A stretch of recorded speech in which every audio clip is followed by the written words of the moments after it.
Welcome to my new vlog. તમે બધા મજામાં જશો. તો મિત્રો, આજે આપણે ઘણા સમય પછી ફરીથી વિડીયો બનાવી છે અને વરસાદ પછી આપણે 3 થી 4 દિવસ આપણી વાડીએ આવ્યા છે. તો આપણી વાડીએ પાકની શું પરિસ્થિતિ છે તે તમને બતાવું અને જુઓ કે કેટલો બધો વરસાદ થયો. તમે જુઓ મિત્રો, આ બધે મગફળીમાં પાણી ભીરા છે. આમ જુઓ,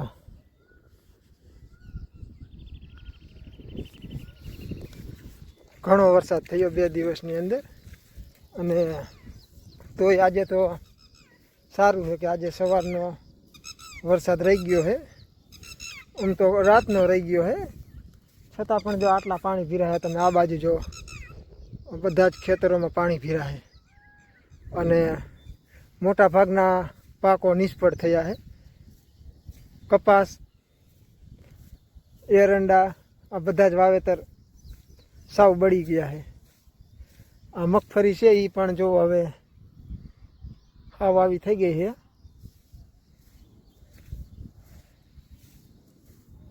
અને હજી તો વરસાદ આવવાની સંભાવના ઘણી બધી છે. જો હજી તો ખૂબ જ વાદળછાયું વાતાવરણ છે. આ તમે મગફળી જુઓ, આ બધે ઠેર ઠેર પાણી ભરાણા છે.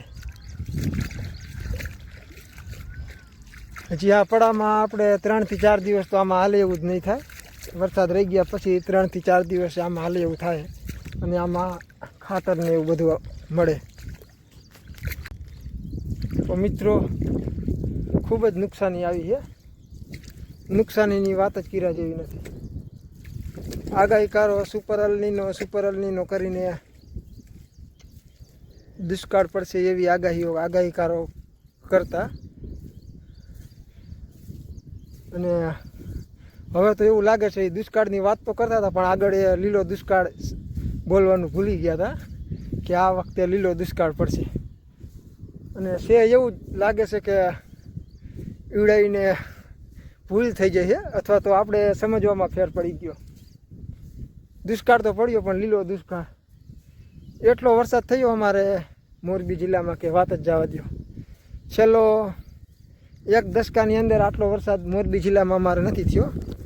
એટલો વરસાદ આ ચોમાસાના મધ્ય ભાગમાં થઈ ગયો છે. ઘણો વરસાદ થયો. અને જો આ મગફળી પણ આપણી તો હવે તો ઘણી બધી બળી ગઈ છે. જ્યારે જરૂર હતી ત્યારે વરસાદ થયો નહીં, અને આ વાવેતર પછી વરસાદ ન થયો. અને આ મગફળી આપણે ખૂબ જ પારવી ઉગી છે. અને જે પારવી ઉગી છે એમાં હવે આ વરસાદનો માર છે. દિવસે ને દિવસે હવે તો બળવાનું ચાલુ થઈ ગયું છે. તો તમારા ઇલાકામાં કેવો વરસાદ છે કોમેન્ટ કરીને જણાવજો. અમારે તો અત્યારે જળબંબાકારની સ્થિતિ છે. હજી અત્યારે વરસાદ રહ્યો છે ને આપણે વાડીમાં આંટો મારવા આવી ગયા છે. કેવું નુકસાન છે કે શું કાંઈ.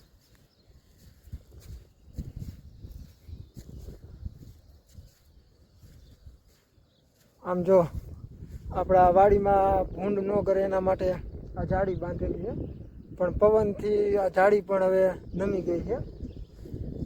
એટલે આપણે આ જાળીનું કામ પણ ફરીથી લેવું પડશે આ વરસાદ રહી જાય પછી. હજી આપણા મગફળીમાં એક પણ વખત લીંદવાનું કામકાજ કે દવા છાંટવાનું પણ કામકાજ થયું નથી.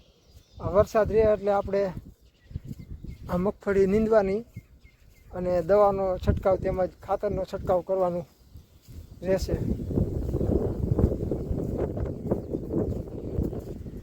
તો મિત્રો, હવે આપણે આપણા નાના એવા વ્લોગનો અહીંયા ધી એન્ડ કરીએ.